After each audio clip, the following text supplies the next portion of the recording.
Hello. Nice to meet you. My name is Cheer. Today is very amazing day and I thank you that I have arrived in this day. Happy New Year everyone. Today is 13 January 2025. It's very amazing because I have arrived in this day. I'm richer, stronger, healthier, and happier in every single day of my life. จะพูดอยู่คนเดียวเนี่ยฉันไม่มีใครนะการบอกชินละ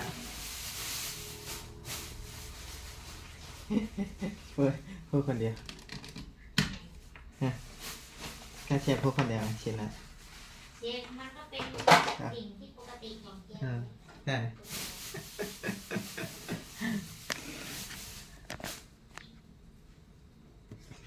เต้นเต้นเต้นเต้นเต้นเต้นเต้นเต้น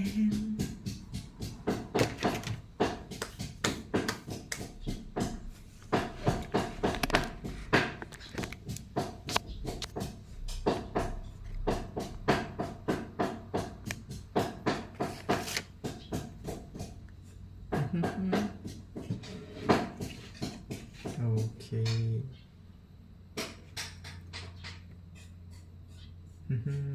Today I will eat this food all of food jackfruit grape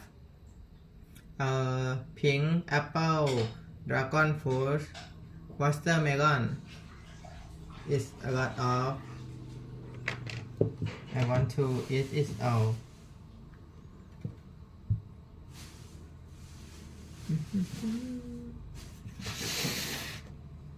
Hi, nice to meet you. Nice to meet you, everyone. Yay! Time to eat food. My breakfast. I doesn't eat anything from yesterday. I will eat it. This rice steam. Okay. Prepare to eat. Okay.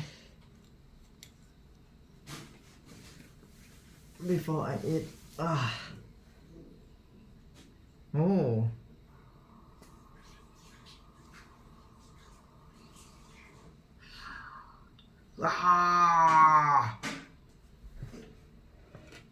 What's up? Yay.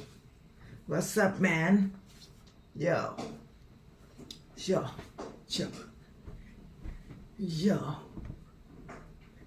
What's up, man? Wow.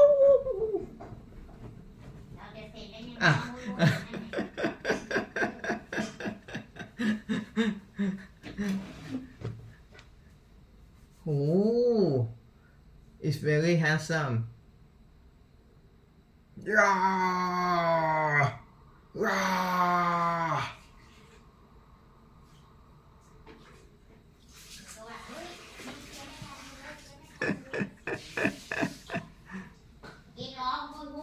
Yeah.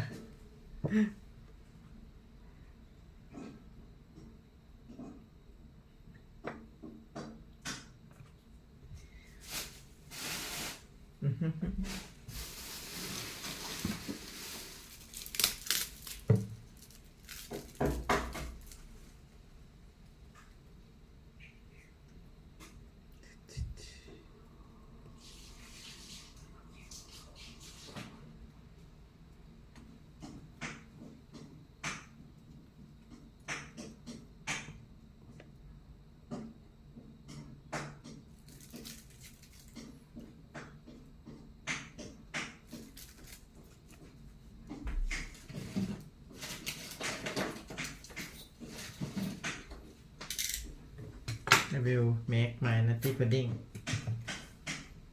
Nice to meet you, everyone.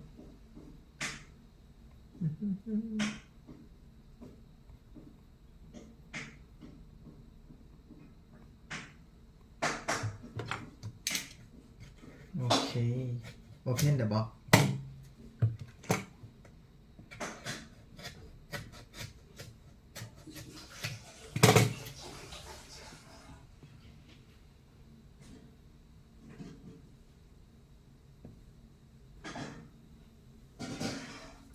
Pour the milk inside this tray. Okay.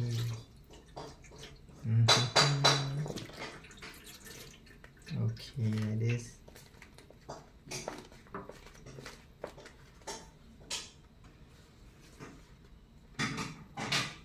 I wish I was him. Okay. Yeah, it's good.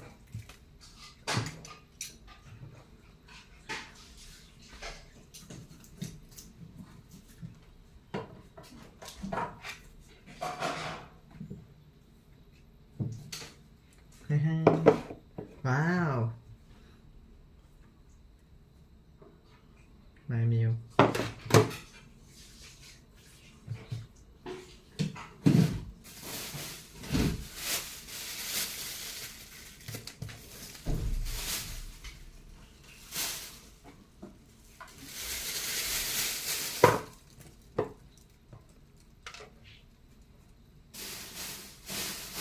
It is twin banana.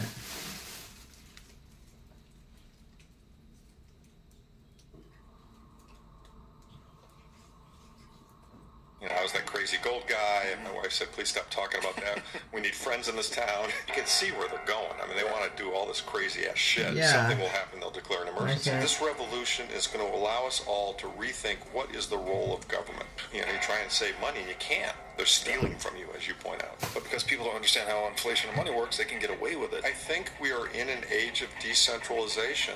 And, I mean, these nation states don't serve us anymore, right? It's fucking crazy. You know, I mean, and it's corruption at the highest level. Now it's 80% of the country basically does not trust the government. Wow. Isn't that amazing? And I thought, well, who are the other 20%? Wow. They work for the government. Right? One of my favorite sayings about money is that some people are so poor, all they have is money. When you have fake money, you get fake morals, you get fake, I mean, everything gets debased. And we know they lie to us. We know they protect themselves. We know they do whatever they can to keep their scheme going. We need to stop that. And the way to stop that is to... That's a beautiful vision for the future. It is a beautiful thing, isn't it? Right? I think we could actually make wars and nuclear weapons and all of that a thing of the past. Because I don't think the average man wants to kill other people. Holy shit. Yeah. That was the first time I actually realized how Hitler pulled it off. The money itself is rooted in a lie. I think it's a God-given thing that's a savior of mankind. Get ready for more inflation. Sadly, yes. So hold things that cannot be printed. Yes. What does God mean to you then, in the scope of all this struggle of good and evil? Like, what? Well,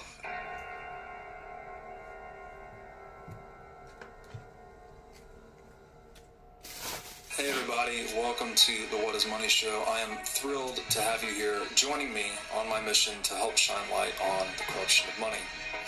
Now, if this is your first time listening to the What is Money Show, I strongly recommend that you go back to episodes 1 through 9 first, Why isn't which it lays a lot of the groundwork for many of the concepts that we explore on the show. These Yeah, first I 9 hope episodes he are ripped my it off. series with Michael Saylor, and thousands of people have told me that this is the Yeah. best อ๋อ podcast เขาถามว่าทำไมเชฟ they've ไม่ใส่ ever เสื้อ heard, hands down, and that it was instrumental to their บอก understanding ว่า of money ไม่ and ต้องน้ำ Bitcoin. ร้อนเลย So if you're looking to start a deep dive into the nature of money, I don't think there's any place better that you can start other than episode 1 of this show.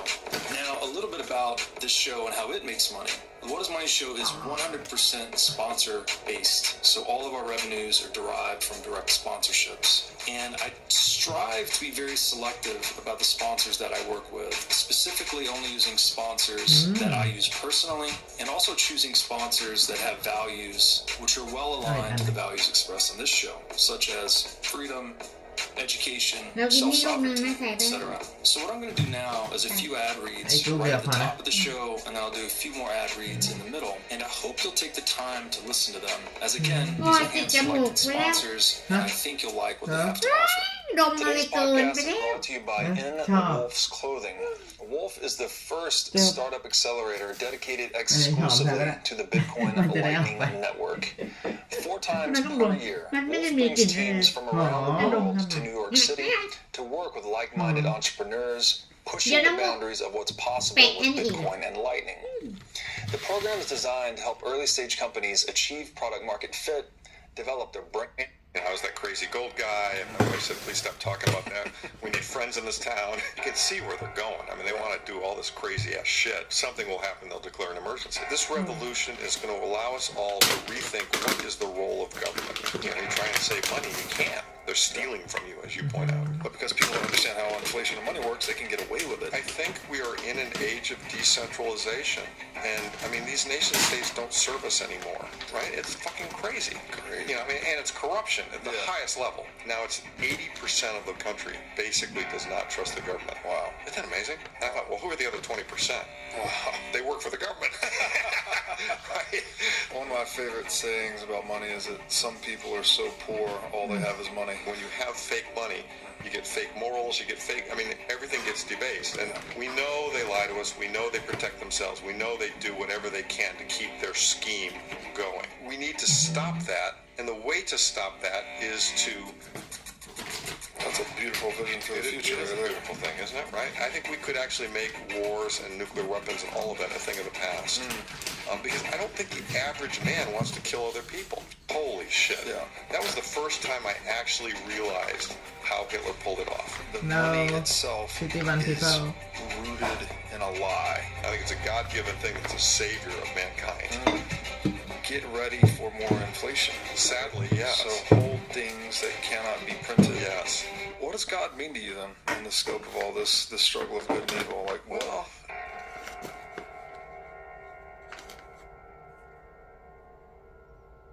Okay, I put Hey this. everybody, welcome to the What is Money Show. I am thrilled to have you here joining me on my mission to help shine light on the corruption of money. Now, if this is your first time listening to the What is Money Show, I strongly recommend that you go back to episodes 1 through 9 first, which lays a lot of the groundwork for many of the concepts that we explore on this show. These first 9 episodes are my series with Michael Saylor, and thousands of people have told me that this is the best podcast series they've ever heard, hands down, and that it was instrumental to their understanding of money and Bitcoin. So if you're looking to start a deep dive into the nature of money, I don't think there's any place better that you can start other than episode 1 of this show. Now, a little bit about this show and how it makes money. The What is Money Show is 100% sponsor-based, so all of our revenues are derived from direct sponsorships. And I strive to be very selective about the sponsors that I work with, specifically only using sponsors that I use personally, and also choosing sponsors that have values which are well aligned to the values expressed on this show, such as freedom, education, self-sovereignty, etc. So what I'm going to do now is a few ad reads right at the top of the show, and I'll do a few more ad reads in the middle, and I hope you'll take the time to listen to them, as again, these are hand-selected sponsors, and I think you'll like what they have to offer. Today's podcast is brought to you by In Wolf's Clothing. Wolf is the first startup accelerator dedicated exclusively to the Bitcoin Lightning Network. 4 times per year, Wolf brings teams from around the world to New York City to work with like-minded entrepreneurs, pushing the boundaries of what's possible with Bitcoin and Lightning. The program is designed to help early-stage companies achieve product market fit, develop their brand, secure early-stage funding, and grow businesses that help fuel the global adoption of Bitcoin. So go to wolfnyc.com to learn more about the program or apply. Again, that's wolfnyc, WOLFNYC.com. Larry the Part. hey, Robert, really nice to be with you. It's been too long. It's been too long. Welcome back to Thank the you. show. Yeah. I think last time we were together in person was in Miami back in 2021. Yeah. during the Bitcoin conference, so it's lovely to have you join me here in my home. It's great. Thank you. Beautiful place. Yeah. Thank you so much. I guess let's do a quick reintroduction for you, for those that may not know you. You've become quite a fan favorite in the Bitcoin space. I don't know about the that. past few years. I'm just a squirrel looking for a nut. Background is an investor my entire career, venture capital from the early 80s until about 2005. Did well with the .com thing, had an internet address in 1993 and went all in there, and that did well economically on that. The bubble in 2000, I could see it, and I retired off it, and was managing my kids' sports team, sitting around, and the GFC happened. And it was a come to Jesus moment for me. And holy shit, everything's changed. They're going to print all this money. Yeah, I've got some savings, and I'll be. I thought I'd be able to do the rest of my life.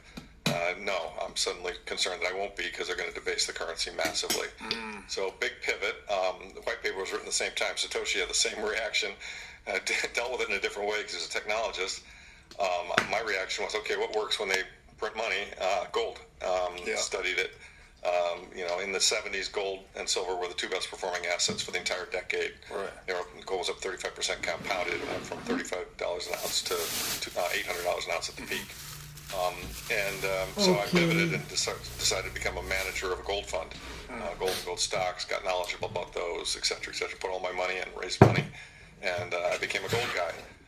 Always kind of watching Bitcoin out of the corner of my eye, because there have been prior attempts, Hashcash and eCash and others, but sadly I got kind of thrown off the track in those early days, because I looked at it and said, oh yeah, people have tried.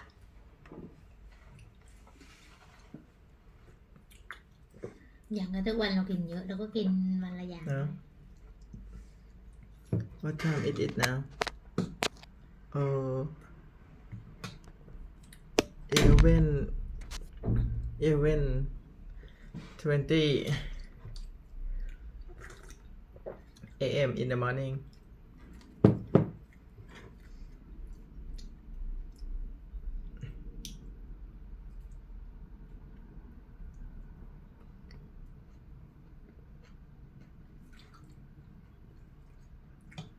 Can be redirected probably to your brain. Right? Animals that don't cook food have small brains. Animals that a human being can cook food, can have a very short digestive tract, can eat anything. We're omnivores. We can go anywhere. We can metabolize calories that are very efficient. We can eat. Only takes us 10 or 15 minutes a day to get all the calories we need. There are animals that have to graze all day to get the calories they need. So fire is critical for that. It's critical for seeing, right? You channel your fire, and you can light up a cave, you can light up a camp, you can light up a tent, you can light up any area. And with the seeing comes communicating. You ever travel through the ancient world, you see they'd have all these watchtowers. The Romans built watchtowers. You put a fire in the tower, you can see it from miles and miles away. You create a signal system. A certain presumptive arrogance or ignorance amongst modern men. We think that kind of everything worth doing was done in the past 2,000 years or 3,000 years. I kind of figure 100,000 years ago, people were doing all this stuff. We might not have the writings of it, but they were pretty smart. So I'm going to use the fire for all those things, and then eventually for communicating. But once I figure that out, I can use it for hardening, right? I can cook things, right? I could harden the tip of a spear, right? I can use it to work metals, and eventually we used it to work metals, and that ushered us into, from the Stone Age to the Bronze Age to the Iron Age. Fire is intrinsic to manufacturing processes, all sorts of manufacturing processes, and of course, I give you 1,000 acres of forest, Robert. How are you going to clear it? Sounds like fire would be the easiest way. Tractor? In 100,000 BC? Fire, you're going to burn it. Yeah. Right? So, I mean, everybody talks about, or I see these discussions, oh yeah, well, paleo man, they're all hunter-gatherers, and they're just like walking around chasing after things that are running away from them. I doubt it.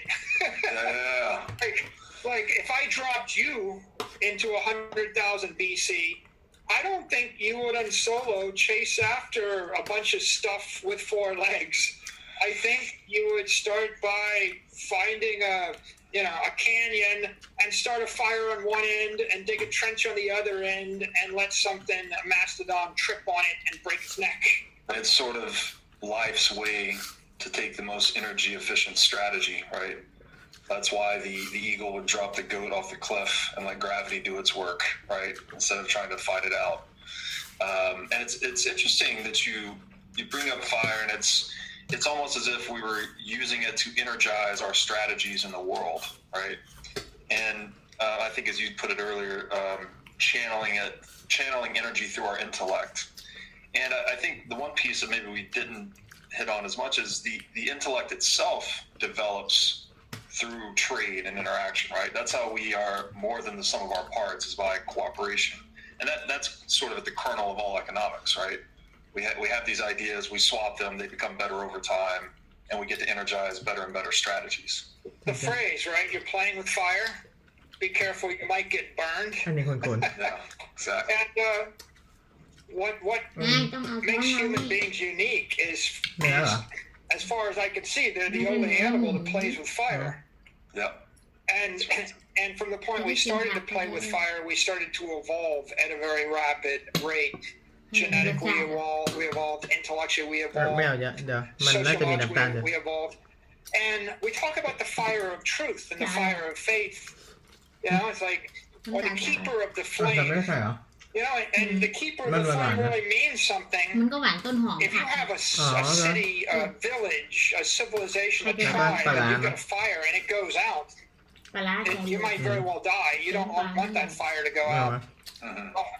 I mean, Bitcoin and the Bitcoin blockchain is a fire. We don't want it to go ข out นาดพว either. กต้นหอม We talk about feeding the fire of Bitcoin, and we talk about feeding the fire of faith, and simply being the keeper of the flame.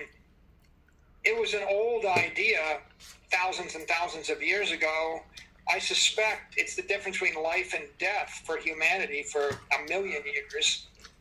And when you've got fire, you started the fire, it's all good, but now I want you to go back 100,000 years and be running around in 42-degree temperature while it's raining on you.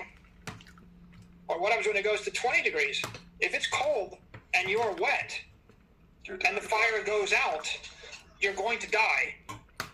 Right? This is it's not an academic thing. It's a serious thing. So human beings harnessed fire, and it made all the difference. And then along comes the next set of thoughts, right? If you can harness fire, maybe you can develop a brain, and maybe you'll live long enough to use it. The next observation is, you ever rustle around with a lion or a tiger or a bear? Pick any animal that you wish to kill, and you ever wrestle with a dog that weighs 80 pounds? Not easy. Would you like to fight with one? How do you feel about fighting with 10? How do you feel about trying to run any of these things down? That I read about, in runners' world, right? Runners, they want to tell you about how humans were always made to run, because ancient mankind chased its prey. It could run 20 miles a day or 30 miles a day, and we just run them down until they get tired. Okay, well, that's one idea, and maybe we did. But you ever try to catch something that's running away from you while you're hungry around dinner time? I don't really want to run for 20 hours straight until I tire it to death. I have a better idea, which is hit it with a missile. And I really mean literally missiles. I mean a sling, a primitive sling, or I mean an arrow. And then I think they found arrowheads that go back 100,000 years. I mean, they're old. Most people think of a slingshot, and they think about the kids' slingshot with the rubber band and the like the kids play with. But This is more like David and Goliath sling, right? Yeah, if you study Roman history, and you go back 1,000 years before Rome, they had slingers. I mean, the Balearic Islands, like Ibiza, they were very famous for slingers. And if you read about them, what they'll say in the ancient text is the natives of the Balearic Islands were raised from age 3. Before they could speak, they were raised to operate a sling. The sling is about 6 to 8 feet long. It's made of animal fiber. And, you know, throw a baseball, and you've seen highlight, right? If I increase the lever at the end, and if your arm was 12 feet long, you generate some serious leverage, a whip action. So those slings give the average person the equivalent of a 10-foot long or 12-foot long, probably 10-foot long arm. And they practice with those for years, from age 3. You can imagine after 15 years of practicing, you get pretty good. And they weren't slinging little light stones or the shit that you pick up on the seashore. They're actually forming lead bullets. Okay? Everybody thinks, oh yeah, bullets are from guns. Well, they're not. I mean, people invented bullets thousands of years before guns. Guns were just the latest idea of putting bullets together with gunpowder. The lead bullets probably came along 10,000 BC. And maybe more, maybe 100,000 BC. This is a straightforward idea. If your life depended upon it, you would figure it out. And the figuring out is you get yourself a very dense bullet, you put it in a sling. You ever seen a good pitcher? A good pitcher can place the ball, 90 feet away, plus or minus 4 inches? Can a good pitcher hit you in the head if you're standing on the plate? Okay, now imagine someone that's pitching a 1-inch or half-inch stone bullet, a lead bullet, from 50 yards away that can hit you in the head every time. Because the Romans said they could. Okay, right? Now, so now think about that, and this is how bad it is, right?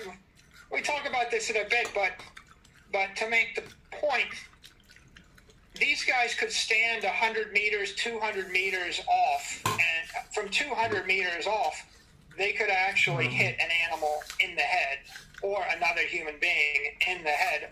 I mean, it didn't matter if they hit you in the head. If they hit you in your torso, they're going to rupture your ribs, and you may have organ failure.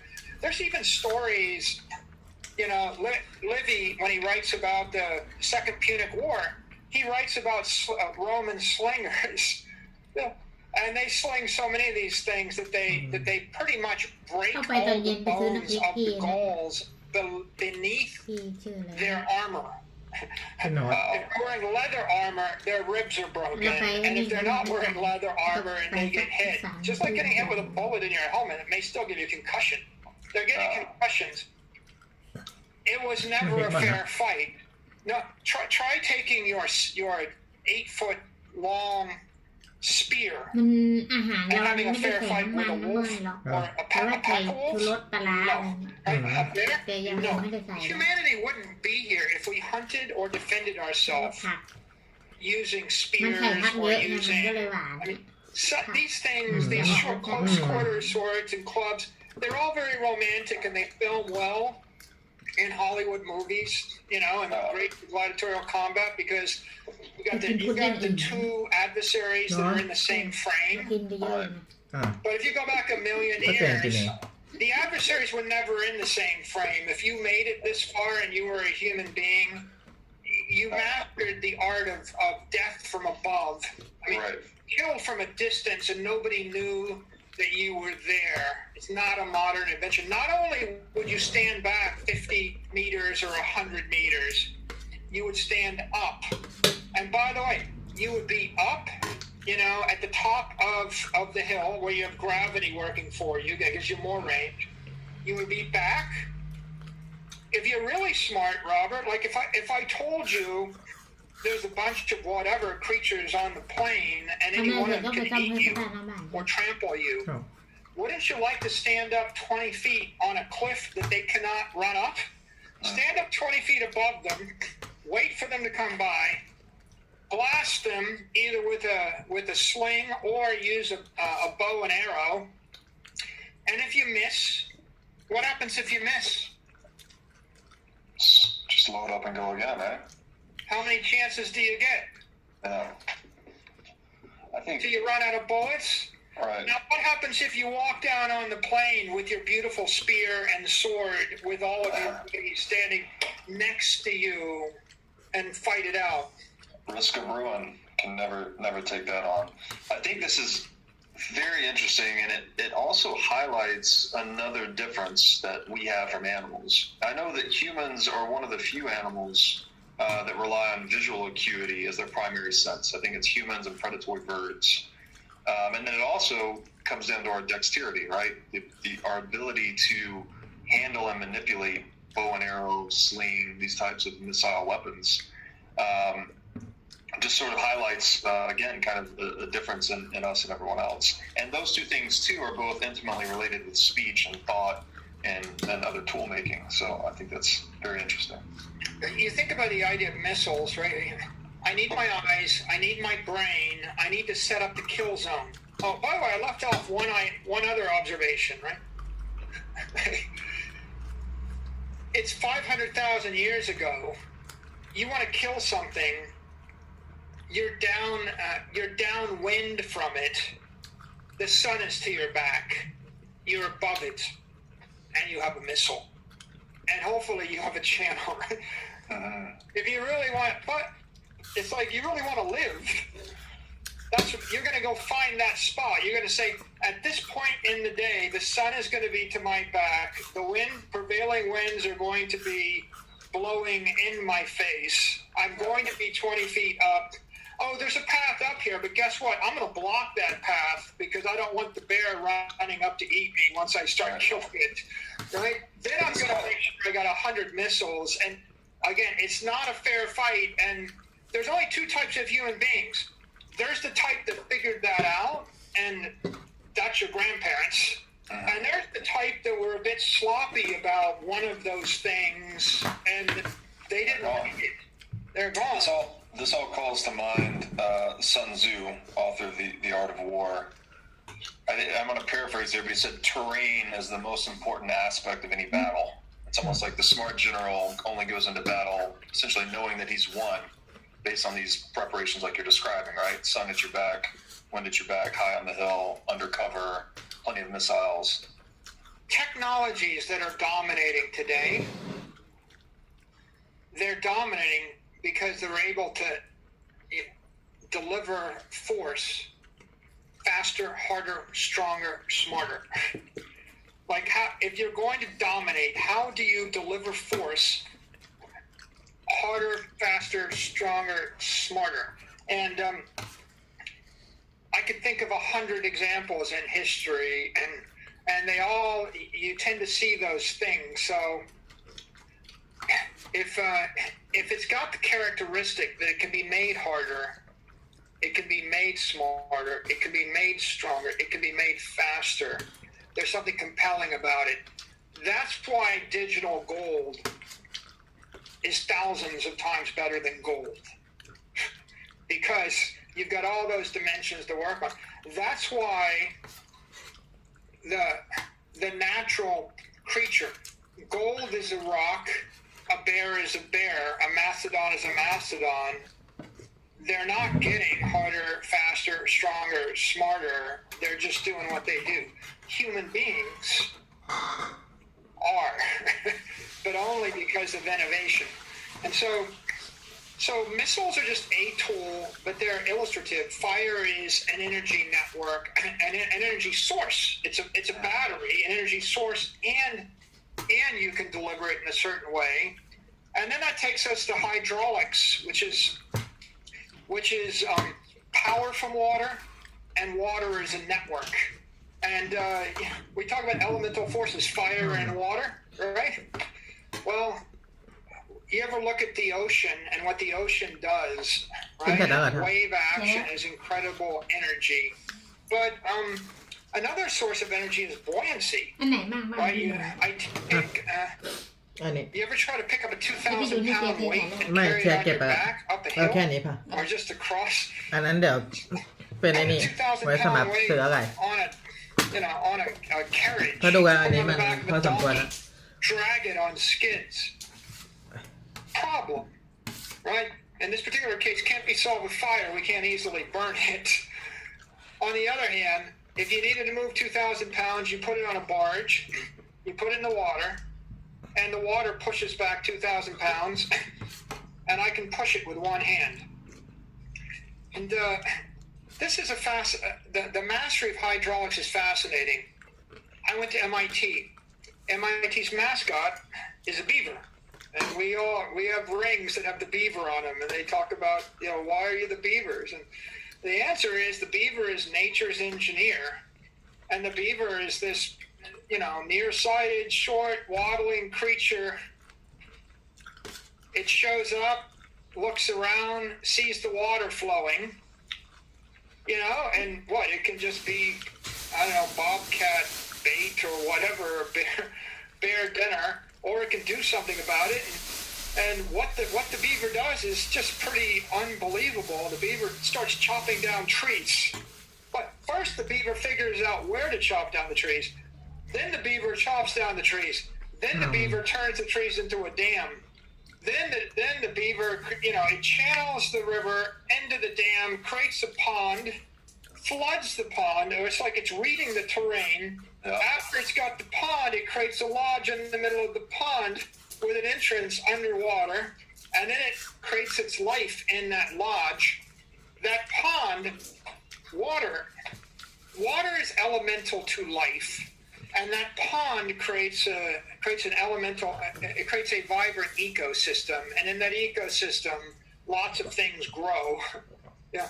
But for the most, and lots of creatures benefit. I mean, the ecological diversity improves, and it's good for all the plant life. It's good for all the wildlife. People lament the loss of the beaver, screws up forests, and the beaver is just doing its thing. And if there's a storm and the dam gets messed up, the beaver swims out in the middle of the thunderstorm or hurricane or whatever it is and fixes the dam. It's a very industrious creature. And you just kind of sit back and you're in awe, and you think, well, how did a creature figure that out? And then what does that mean to humanity? Of course, it means a lot to humanity. I've been all over the world, and I've been to the desert. I've been to Riyadh. I've been to UAE. I've been to Singapore. I've been to Miami Beach. People think oil is money. They think oil is power. They think, and let me tell you, oil is not, it's not really power. It's not wealth. Water is wealth. Water is the key to life. If I gave you $10 billion and as much land as you wanted in the desert, you can't create life. The cost for you to create a pond in the desert, the cost for you to actually create a park with oak trees. If I gave you $10 billion, you would, and you lived in the desert, Robert, what would you do with the money? What's the first thing you would do? Buy Bitcoin and exit the desert. Spoken like a progressive. What if you? So let's parse that. What if you didn't know about Bitcoin and I gave you the $10 billion and you lived in the desert? I guess you'd be looking for trading partners with water. You'd exit the desert, right? So what do? You buy yourself a jet. You buy yourself a villa in the south of France. You buy yourself a yacht that floats in the Med. And then you figure out how to live your life, because the cost to grow a palm tree in the desert is $20,000 a year. You want 100 palm trees, it's $2 million a year to have 100 palm trees. You want 4 acres of grass in the desert? You have $100 million a year? for 10 acres of grass. By the way, you still can't have it. Even if you spend $100 million a year to put 10 acres of grass in the desert, the sandstorm comes and it wipes you out. Water is elemental to life. We underestimate how important it is until you start paying to create it. And yeah, you can stay alive in the desert, but you know, a person making $50,000 a year that lives in a city that has parks and rainfall and a temperature, a nice temperature, lives better than a billionaire in the desert. Right. It's just that powerful. Now, get back to hydraulics. You know, hydraulics will generate power, right? I can harness running water running down a hill and create a turbine, and I can create a mill with that. That's interesting. Again, back to the hunter-gatherer thing. People, if you dropped me 100,000 years ago, and you said, okay, well, Mike, use your brain, go hunt and gather, I'd be like, screw that. What would I do? I would go find a stream with a little bit of elevation, you know, maybe a mountain stream that had fresh water because you can drink it. And I'd find a big enough one that had fish in it. And then I would find a point where I could divert the stream to create a pond. I mean, if the beaver can do it, I can probably do it. I would do some digging. I would divert the stream. I would create a lock.